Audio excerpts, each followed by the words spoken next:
નમસ્તે વિદ્યાર્થી મિત્રો, નોલેજ ગાર્ડનમાં તમારું સ્વાગત છે।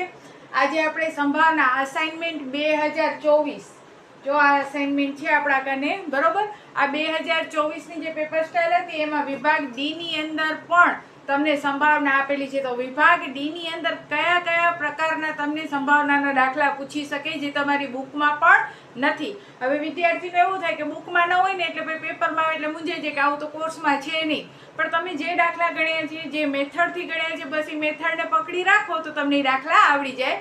આજે એક એવો જ દાખલો છે કે એક રમતમાં 3 ભૂરા અને બાકીના લાલ એમ 8 ત્રિકોણ છે। હવે શબ્દ ખાસ સમજજો, એક રમતમાં, કારણ કે શબ્દ ઉપર જ દાખલાની રમત હોય છે।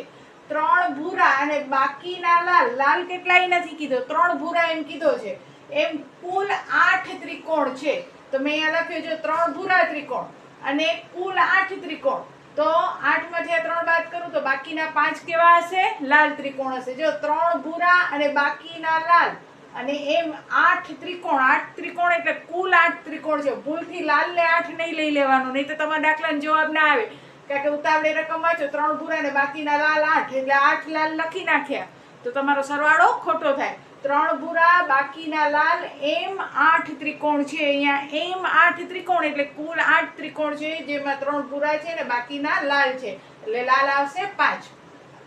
પછી 6 ભૂરા અને બાકીના લાલ, તો 6 ભૂરા અને બાકીના લાલ એમ 10 ચોરસ છે, એટલે કુલ ચોરસ 10, એમાંથી 6 ભૂરા બાકીના લાલ એટલે 4 લાલ ચોરસ હશે। હવે ઈ તમે તમારા છોકરાઓને રમવા આપો છો અને એમાંથી એક ખોવાઈ જાય છે, તો તમે છોકરાને રમતમાં જે ત્રિકોણ અને ચોરસ આપે એ બધેની મળીને કુલ સંખ્યા કેટલી હતી?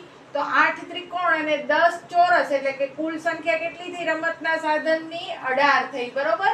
કે આપણા આગળ આવા 18 રમકડા હતા, એમાં 8 ત્રિકોણ શેપના હતા અને 10 ચોરસ શેપના હતા। હવે એમાંથી એક ખોવાઈ જાય છે અને ખોવાયેલો ત્રિકોણ હોય તો ઘટના એ ત્રિકોણ ખોવાય તેવા પરિણામ। તો ત્રિકોણ કુલ કેટલા છે? 8 છે। જો એ કીધો નથી કયો ત્રિકોણ ખોવાય, ભૂરો ખોવાય કે લાલ ખોવાય, ખાલી ત્રિકોણ ખોવાય। તો કુલ ત્રિકોણ કેટલા છે? 8। તો આ 8 માંથી જ કોઈ એક ત્રિકોણ ખોવાઈ જાય એટલે ઘટના એ માં ત્રિકોણ ખોવાય તેવા પરિણામ 8, એટલે P of A બરાબર ઘટના એની સંખ્યા છેદમાં કુલ। ઘટના એની સંખ્યા 8 અને કુલ આપણા 18, 4 દુ 8 ને 9 દુ 18 એટલે 4 ના છેદમાં 9। પછી ઘટના બી માં કે છે ભૂરા રંગનો ચોરસ ખોવાણો હોય, તો ભૂરા રંગનો ચોરસ, તો ભૂરા રંગના ચોરસની સંખ્યા કેટલી છે? 6 છે। તો આપણે લખવાનું ઘટના બી ભૂરા રંગનો ચોરસ ખોવાય એવા પરિણામ 6, એટલે P of B બરાબર ઘટના બી ની સંખ્યા છેદમાં કુલ। P of B ની સંખ્યા 6, કુલ 18, 6 તેરી 18 એટલે 1 ના છેદમાં 3। ત્યાર પછી ઘટના સી ચોરસ હોય, તો ખાલી ચોરસ કીધું છે, તો ચોરસની સંખ્યા કેટલી છે આપણા કાને? 10 છે। તો ચોરસ પાસો ખોવાણો હોય અથવા ચોરસ રમકડો ખોવાણો હોય તેવા પરિણામ કેટલા? 10, એટલે ઘટના સી 10 આવ્યો, એટલે P of C બરાબર ઘટના સી ની સંખ્યા છેદમાં કુલ, એટલે 10 ના છેદમાં 18, 5 દુ 10 ને 9 દુ 18 એટલે કે 5 ના છેદમાં 9। અને લાસ્ટમાં કહે છે કે લાલ રંગનો ત્રિકોણ ખોવાણો હોય, તો લાલ રંગના ત્રિકોણની સંખ્યા કેટલી છે? 5 છે। તો આપણે લખવાનું ઘટના ડી લાલ રંગનો ત્રિકોણ, તો એની સંખ્યા કેટલી છે? 5, એટલે P of D બરાબર ઘટના ડી ની સંખ્યા છેદમાં કુલ, એટલે 5 ના છેદમાં 18। આવો જ એક બીજો દાખલો જોઈએ આપણે। આ બધા જ દાખલા છે ને ભલે ચોપડીમાં ન હોય પણ સરળ હોય છે, શીખશો, પ્રેક્ટિસ કરશો તો તમને જરૂર આવડશે। તો હવે આપણે જોઈએ બીજો દાખલો એનો।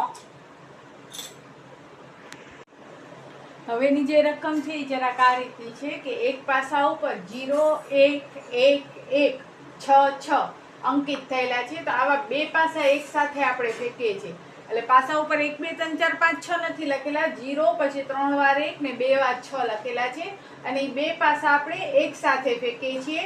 તો એના અંકોના સરવાળા માટે જુદા જુદા કેટલા અવલોકન શક્ય છે? જો અહીંયા કને આ વસ્તુ પર ખાસ ધ્યાન રાખજો, અંકોના સરવાળા માટેના જુદા જુદા અવલોકનો, બરોબર? કયા અવલોકનો? તો કેટલી ઘટના કુલ કેટલી નથી પૂછ્યું, તમને શું પૂછ્યું છે? અંકોના સરવાળા માટેના કેટલા અવલોકનો થાય। તો અહીંયા એકવાર હું તમને લખી દઉં છું કે કેવી રીતે મેં ગણતરી કરી। તો જો આપણા આગળ પાસા ઉપર 0, 1 અને 6 ત્રણ આંકડા છે, બરોબર? ડબલ વાર ન લઈએ તો 3 આંકડા છે એમાં 0 એક વખત છે, 3 વખત એ છે અને 2 વખત 6 છે. એટલે કે ઓમ સંખ્યા તો આપણા કને કેટલી થઈ? 3 જ થઈ. 0 1 ને 6 એટલે કા પાસા ઉપર 0 આવે, કા 1 આવે ને કા 6 આવે. એના સિવાય તો કોઈ આંક આવવાના નથી. હવે આમાં શું થશે? તો જો પાસા 2 છે બરોબર, બંને પાસા ઉપર આ જ અંક છે 0 1 અને 6, 0 1 અને 6 બરોબર. એના સિવાય નવો કોઈ અંક છે નહીં. તો હવે કા 0 સાથે 1 આવી શકે, 2 પાસા છે તો એક પાસા ઉપર 0 ને એક પાસા ઉપર 1 આવી શકે. 0 સાથે 6 પણ આવી શકે અને 0 સાથે 0 આવી શકે. એટલે 0 સાથે 1, 0 સાથે 6 અથવા 0 સાથે 0 પોતે આવી શકે. એવી જ રીતે 1 સાથે 0, 1 સાથે 1 ને 1 સાથે 6. જો ધારો કે આ એક પાસો લઉં છું તો 0 સાથે કા 0 આવે, કા 0 સાથે 1 આવે ને કા 0 સાથે 6 આવે. પછી એવી જ રીતે 1 લઉં તો 1 સાથે 0 આવે, 1 સાથે 1 આવે, કા 1 સાથે 6 આવે. એવી જ રીતે 6 સાથે 0 આવે, 6 સાથે 1 આવે, કા 6 સાથે 6 આવે. તો આટલા કુલ પરિણામ આપણા થાય. હવે આ જે પરિણામ છે એ મારે ધ્યાનમાં નથી લેવાના, કારણ કે મને કીધું છે સરવાળો કેટલા કેટલા અંકોનો થાય, એટલે કે કયા કયા અંક સરવાળામાં આવે. આનો અર્થ શું થાય? આ ચાઈને મૂંઝાવવા માટે શબ્દ તમને જરાક અઘરા મૂક્યા છે કે અંકોના સરવાળા માટેના જુદા જુદા અવલોકનો. અંકોના સરવાળા માટેના જુદા જુદા અવલોકનો એનો મતલબ એમ થાય કે જે સરવાળા આવે છે સરવાળામાં કયા કયા અંક આવી શકે. તો આપણે જોઈએ, જો 0 વત્તા 1 કરીએ તો શું આવે? 1 આવે બરોબર. પછી 0 વત્તા 6 કરીએ તો શું આવે? 6 આવે. 0 વત્તા 0 કરીએ તો શું આવે? 0 આવે. 1 વત્તા 0 કરીએ તો 1 આવે, તો 1 તો મેં લખી લીધું છે. પછી 1 વત્તા 1 કરીએ તો 2 આવે. 1 વત્તા 6 કરીએ તો 7 આવે. 6 વત્તા 0 કરીએ તો 6, 6 વત્તા 1 કરીએ તો 7 અને 6 વત્તા 6 કરીએ તો આપણા 12. એટલે કે સરવાળો કરીએ તો આપણને 0, 1, 2, 6, 7 ને 12 આ જ અંકો મળે છે. જ્યારે આના સરવાળા કરીએ તો આના સિવાય આપણને બીજા નવા અંકો મળતા નથી. કા 0 મળશે, 2 નો સરવાળો કરશું તો કા આપણને 1 મળશે, કા આપણને 6 મળશે, કા આપણને 2 મળશે અને કા આપણને 7 અને 12 મળશે. પછી પેલા પ્રશ્નનો જવાબ થઈ ગયો કે કેટલા અવલોકનો શક્ય છે? તો આટલા અવલોકનો શક્ય છે. આટલા એટલે કેટલા? તો 1, 2, 3, 4, 5 ને 6. એટલે કેટલા અવલોકનો શક્ય છે? 6 અવલોકનો શક્ય છે. 6 અવલોકનો આપણને મળે બરોબર. હવે આપણને ઘટના એમાં કહે છે કે એમાં સરવાળો 7 થાય. તો જો સરવાળો 7, આ બધી જે સરવાળાઓ છે એની અંદર સરવાળો 7 આપણને કેટલી વખત મળે છે? તો જો અહીંયા કાને 6 ને 1 7 થાય ને અહીંયા 6 ને 1 7 થાય. તો આ બધેમાંથી આ સાતડો આપણને કેટલી વખત મળી છે? 2 વખત મળે છે. એટલે ઘટના એની સંખ્યા કેટલી થાય? તો સરવાળો 7 મળે, એના પરિણામ 2. એ આમાં જોવાનું કે આપણને 7 2 વખત મળે છે. આ બધા જ સરવાળાના અંક છે. આ બધા જ સરવાળાના અંકમાંથી આ સાતડો છે એ આપણને 2 વખત મળે છે. કેટલા અંકોમાંથી? તો આ 6 અંકોમાંથી. અને 2 તેરી 6 એટલે 1/3. તો આવી રીતે આ વિભાગ ડી નો છે 4 માર્ક્સની વેલ્યુ ધરાવતા હોય છે આવા દાખલા. એટલે જરાક ફેરવીને પૂછતા હોય તમને, કે જેથી કરી અને તમને જરાક એમ લાગે કે આ તો ભાઈ ચોપડીનો બેઠે બેઠો નથી. આવી રીતે ફેરવીને પૂછી શકે, પણ મેથડ તો આપણી નહીં જ હોય, ખાલી રકમ સમજવાનો આપણે બરોબર ધ્યાનથી રકમ સમજવાની હોય. પછી એવો જ બીજો દાખલો છે, ABCDE વિભાગમાં 23 વિદ્યાર્થી છે. આપણે કેનાથી મતલબ હોય? 23 વિદ્યાર્થીઓથી. એમાં A વિભાગમાં 4, B વિભાગમાં 8, C વિભાગમાં 5 ને D વિભાગમાં 2 એમ જ કીધું છે. બાકીના છે E વિભાગમાં છે. તો આ બધાનો સરવાળો કરો ને એને 23 માંથી બાદ કરો તો બાકીના 4 વિદ્યાર્થી કેમાં હોય? વિભાગ E માં હોય. હવે એમ કહે છે કે ઘટના એમાં એમ કહે છે કે A, B અને C વિભાગમાં ન હોય એવા.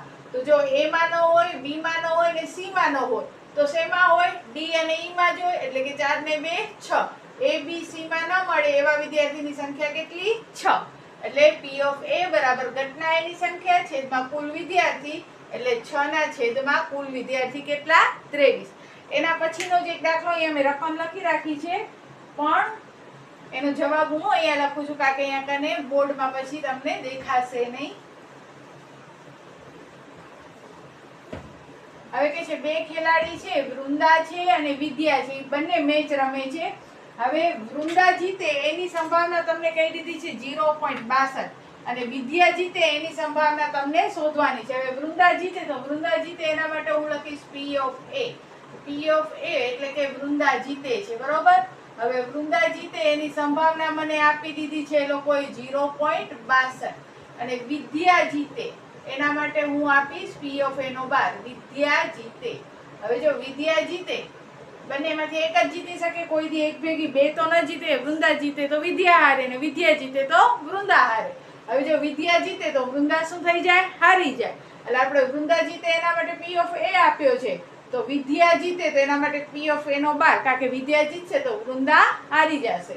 એની સંભાવના આપણે શોધવાની છે. તો આપણો જે સૂત્ર છે એ જ સૂત્ર આપણે વાપરવાનો. P of A નો 12 બરાબર 1. P of A એટલે વૃંદા જીતે એની સંભાવના 0.62 અને વૃંદા ન જીતે એનો મતલબ વિદ્યા જીતે. તો વૃંદા ન જીતે એની સંભાવના આપણે શોધવાની છે. તો P of A નો 12 બરાબર 1 માઇનસ 0.62 અને બંનેની બાદબાકી તમે કરશો તો તમારો જવાબ આવશે 0.38. બરોબર? તો આ વૃંદા જીતે એવો દાખલો. હજી આવા 2-4 દાખલા છે. જો બધા દાખલા આજ વિડીયોમાં કરાવી દઈશ તો વિડીયો બહુ લાંબો થશે તો તમને બોરિંગ લાગશે. એટલે આજે એટલો જ. હજી 2 પેપરના આપણા દાખલા છે જેની અંદર સૌથી આમ વિશિષ્ટ પ્રકારના આપણે કહી શકીએ એવા દાખલા કહી શકાય કે જે સામાન્ય રીતે આપણે બુકમાં નથી. તો નેક્સ્ટ વિડીયોમાં આપણે એ દાખલા કરશું. આજના વિડીયોમાં બસ આટલું. ત્યાં સુધી જય હિન્દ, જય ભારત. સૌ ભણે સૌ આગળ વધે.